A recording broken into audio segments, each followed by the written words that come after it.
Halo, kembali lagi di channel Statistik Itu Mudah. Kali ini kita akan membahas mengenai uji validitas dan reliabilitas.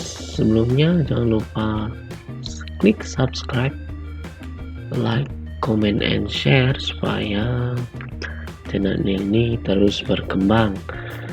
Sebelum kita masuk ke praktik menggunakan IBM PSS, kita akan membahas dulu teori daripada uji validitas dan reliabilitas. Pada penelitian ilmu sosial umumnya, penelitian variabel ini dirumuskan menggunakan variabel laten atau unobserved, yaitu yang tidak dapat diukur secara langsung tapi dibentuk melalui dimensi yang diamati atau indikator. Jadi penelitian pada ilmu sosial biasanya yang tidak dapat diukur secara langsung penelitian, yaitu variabel laten. Jadi menggunakan indikator-indikator, biasanya menggunakan kuesioner atau angket.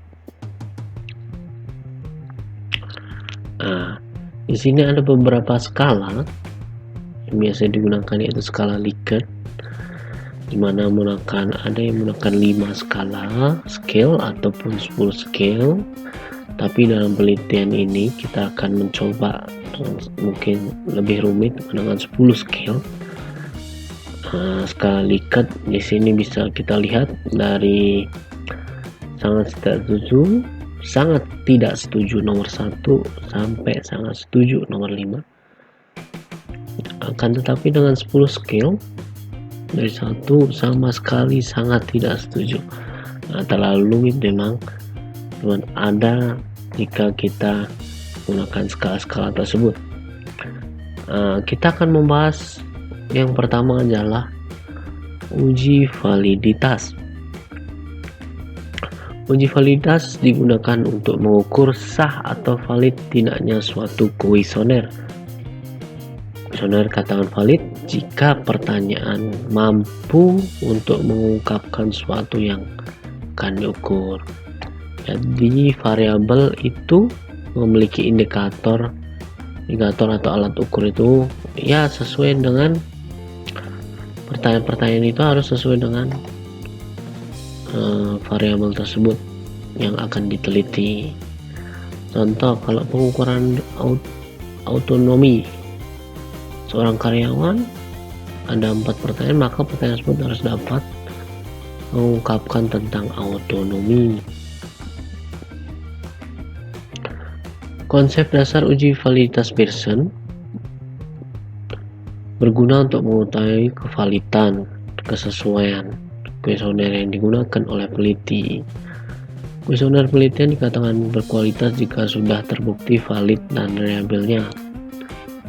Uji validitas Pearson menggunakan prinsip mengkorelasikan antara masing-masing skor item kuesioner dengan skor total jawaban responden. Jadi korelasi nanti dari item pertanyaan dikorelasikan dengan total jawaban. Jadi tiap item dengan total tiap itemnya. Dasar pengambilan keputusan ini yang paling penting, karena semua yang dibaca dalam statistik kita harus tahu apa sih artinya gitu. Jika kita melihat dari signifikansi, jika signifikansi kurang dari 0,05 maka dikatakan valid. Jika lebih besar maka tidak valid. Jika kita melihat dari R hitung lebih besar dari R tabel maka dikatakan valid.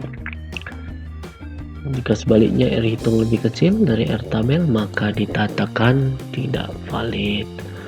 Baik, ini dasar teori pertama dari validitas. Kita langsung masuk kepada praktik. Di sini kita udah lihatkan SPSS versi 26. Di sini di Excel saya udah menyediakan data berupa angket pertanyaan ada 1 sampai 12 pertanyaan setiap variabel. Jadi di sini menggunakan skala Likert 10 scale. Kita bisa lihat ini 6, 7, 5 dan seterusnya sampai 12. Di sini ada total. Total ini berasal dari Q1 sampai Q12 dan seterusnya. Ini ditarik, oke. Di sini ada I kinerja karyawan, kemudian X1 kecerdasan emosional, X2 TQM total quality management, dan terakhir X3 atau independennya yaitu etos kerja Islam. Ya baik, kita akan masukkan satu persatu. Kita masukkan hanya angkanya saja, Q nya tidak usah. Kita copy,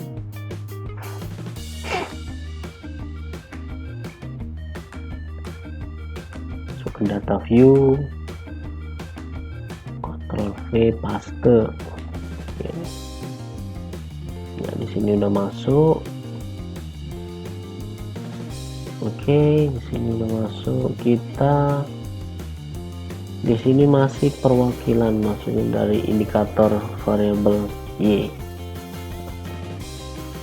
Di sini ada Q1, kita tuliskan Q1, Q2, Q3, Q4, Q5, Q6, Q7, Q8, Q9, Q10,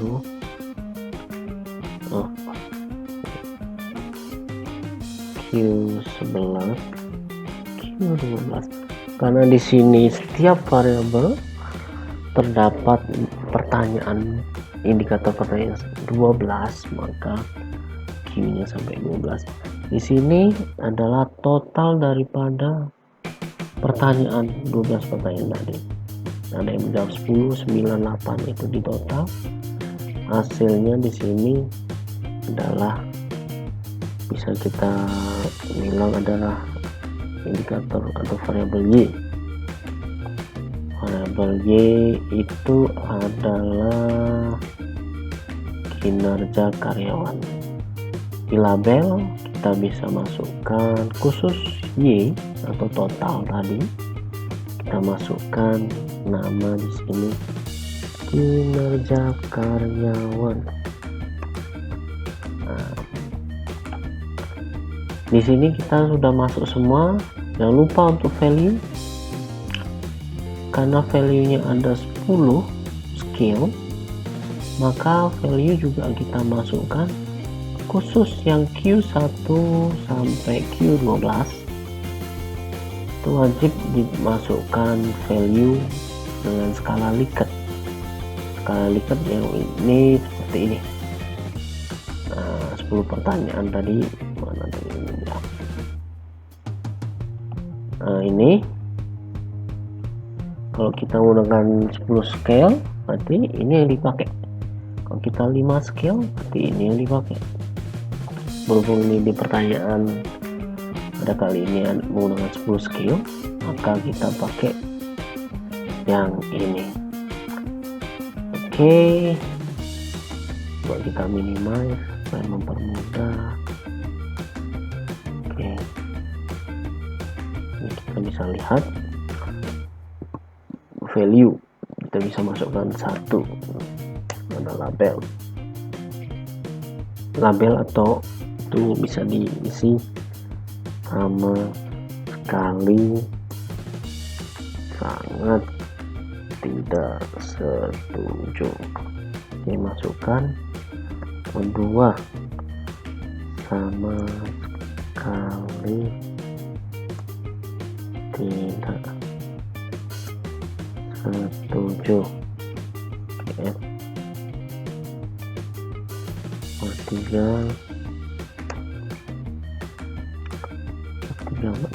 sangat tidak setuju, tidak setuju.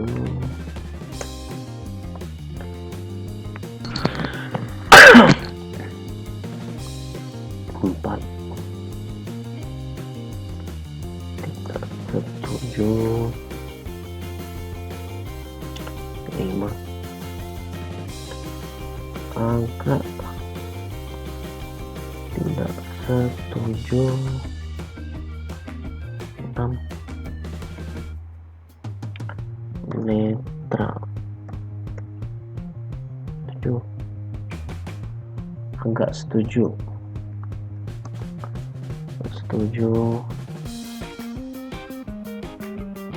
8,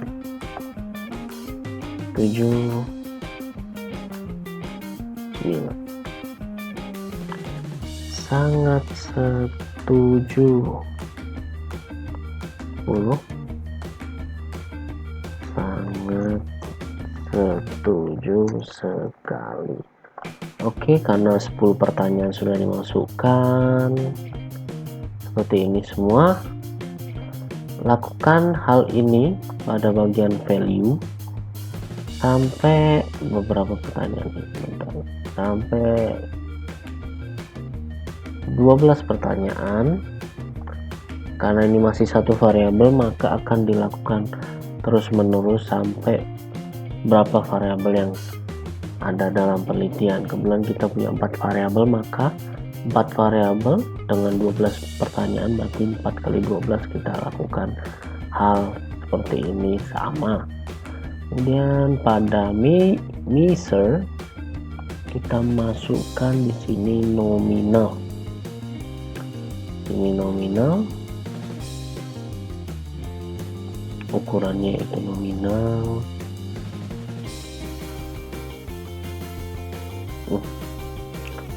Nominal khusus pada pertanyaan aja ya, Q atau questionnya itu nominal.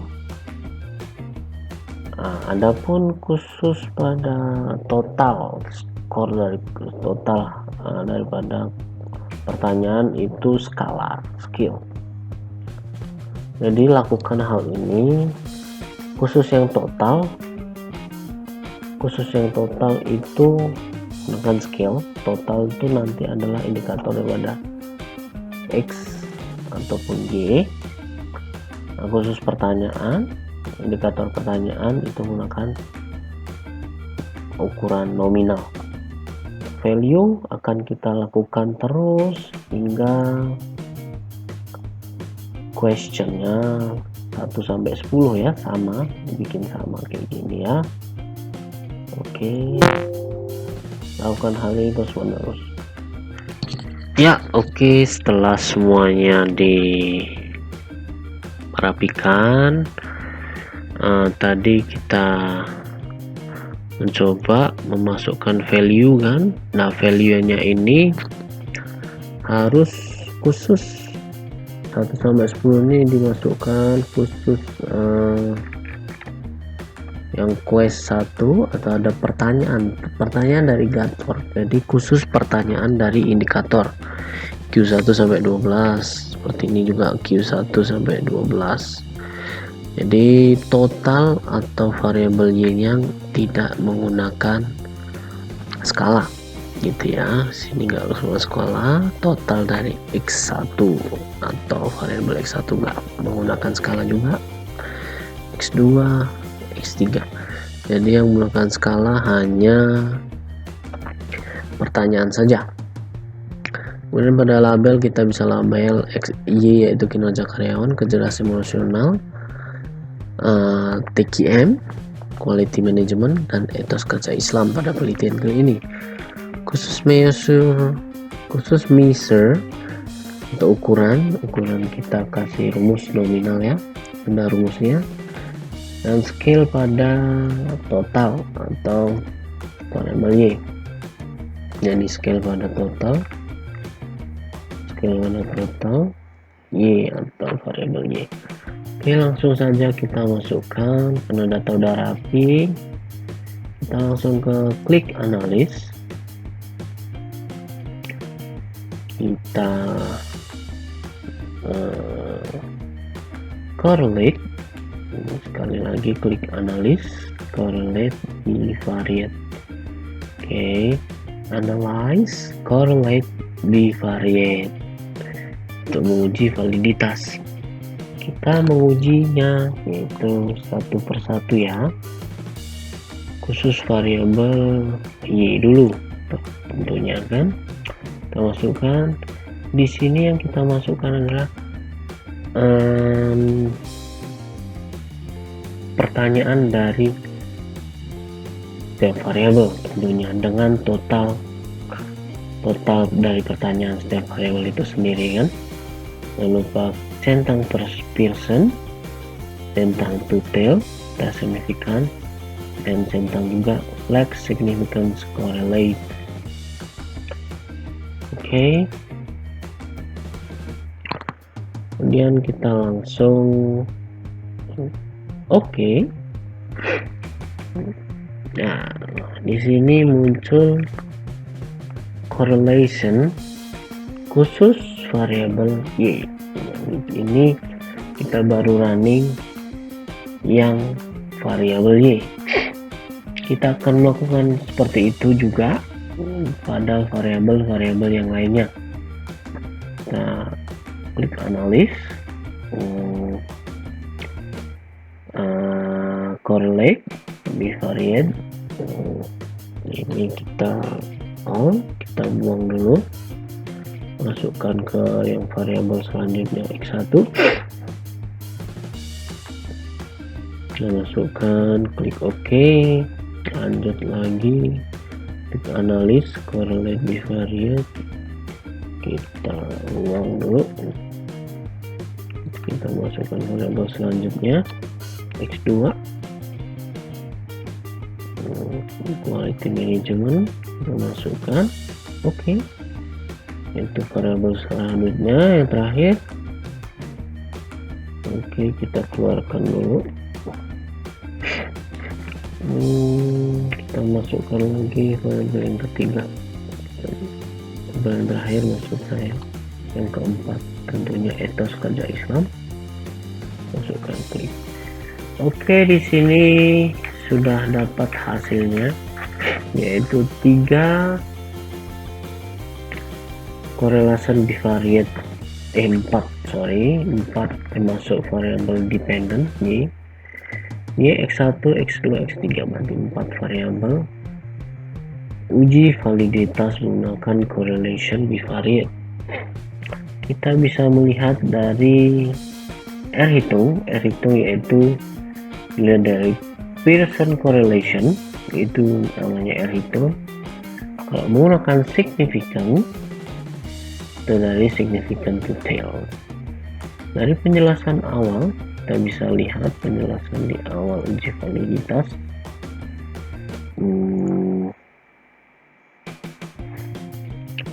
Kita bisa lihat jika nilai signifikan lebih kecil daripada 0,05 maka dikatakan valid. Jika di atas 0,05 berarti tidak valid. Jadi dalam dasar pengambilan keputusan ini kita sebenarnya bisa menggunakan satu saja, apakah menggunakan signifikansi ataupun R hitung. Jadi pengambilan kesimpulan bisa pilih salah satu. Tetapi biasanya dalam skripsi kita harus mempertimbangkan kedua-duanya.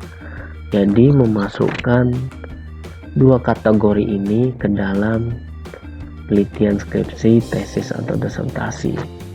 Tapi untuk hanya mengambil dasar keputusan, penggunaan salah satu ini sudah cukup.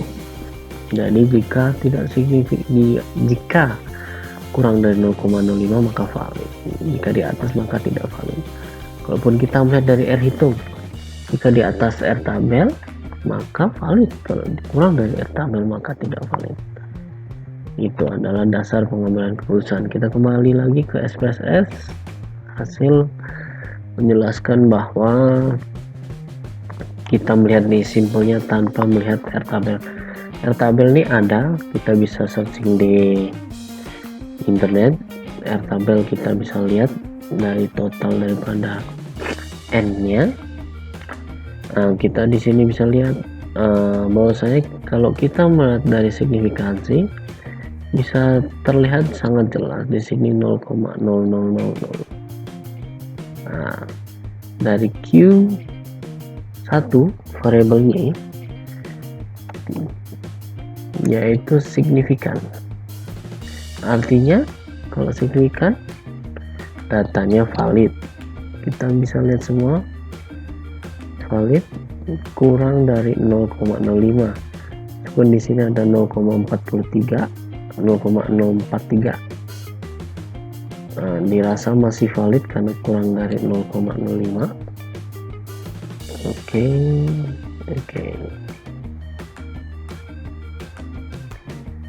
Kemudian terus kita lihat, jika kita melihat dari signifikansinya saja ya, kita lihat di 0,21, 0,4 masih di bawah 0,05 di sini. Oke, terus di sini kita korelasikan dengan total, masih signifikan, kemudian signifikan ya.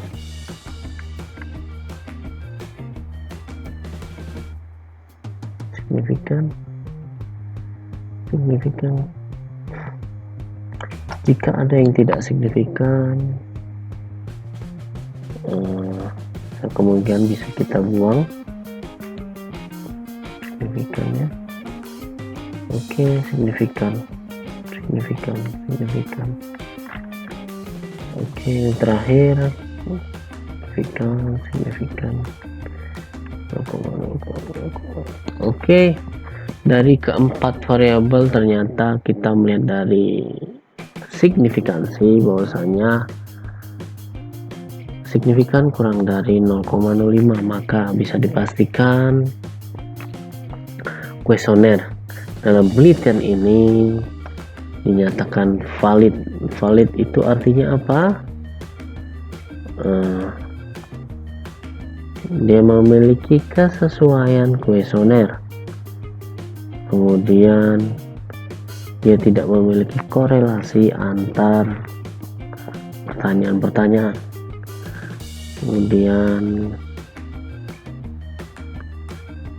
di validitas untuk mengukur sah. Jadi penelitian ini sah dan valid sesuai karena digunakan sesuai dengan penelitian atau variabel yang digunakan. Oke.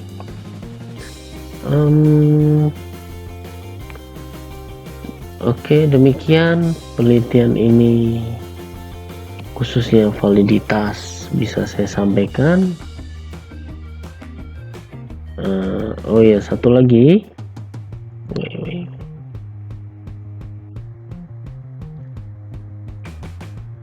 Oke, selanjutnya kita melihat daripada uji validitas menggunakan R hitung. Tadi kita bisa lihat bahwasanya kita melihat dari sig to tail atau signifikansi bahwasanya dia kurang dari 0,05, berarti bisa dikatakan sah atau valid atau sesuai. Jadi penelitian ini sesuai dengan variabel yang kita teliti gitu kan. Apakah kesesuaian signifikansi ini sama dengan R hitung? Kita bisa lihat R hitung di sini. Kita coba buka dulu Word. Oke.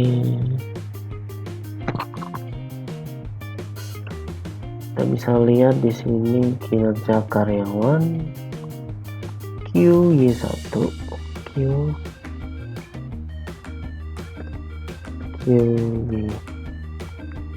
Q pertanyaan dari variabel Y yang pertama, maksudnya ini kan, yaitu 0,659.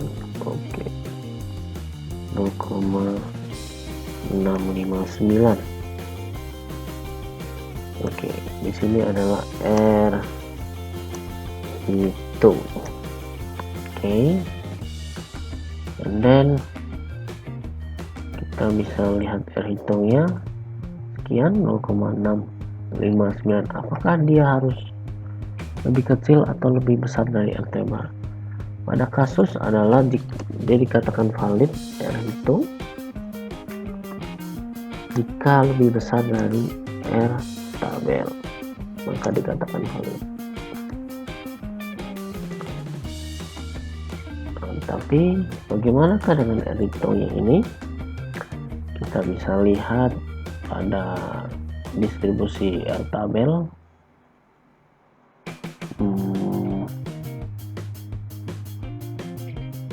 Nah, kita memiliki R tabel di sini. Nah, coba kita buka.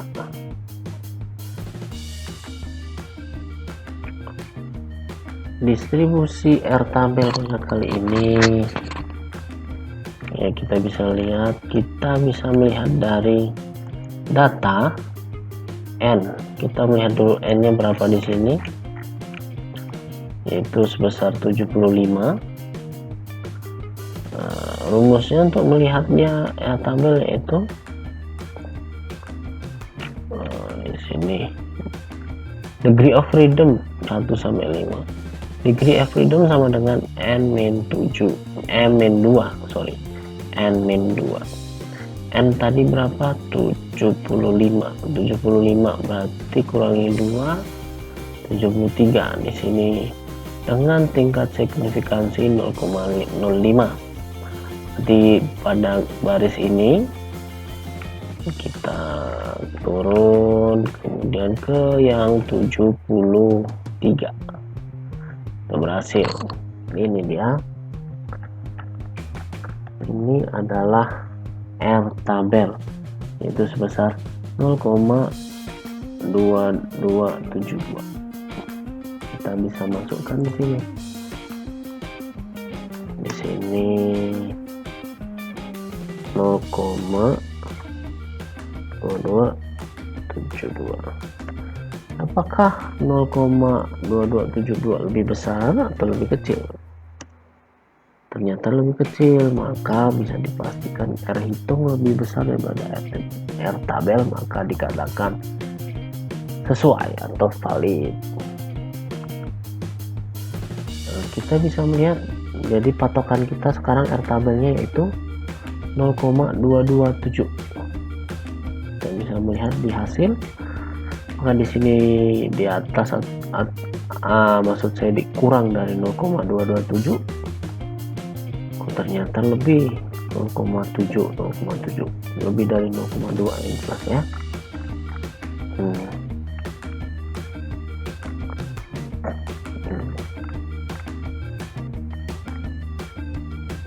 0,796.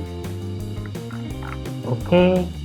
Maka pada penelitian ini bisa disimpulkan bahwa R hitung lebih besar dari R tabel, maka dikatakan valid. Adapun jika baca dari signifikansi lebih kecil dari 0,05, maka bisa dikatakan sesuai atau valid. Maka kuesioner pada kali ini bisa dilanjutkan ke tahap selanjutnya, yaitu uji reliabilitas. Oke, demikian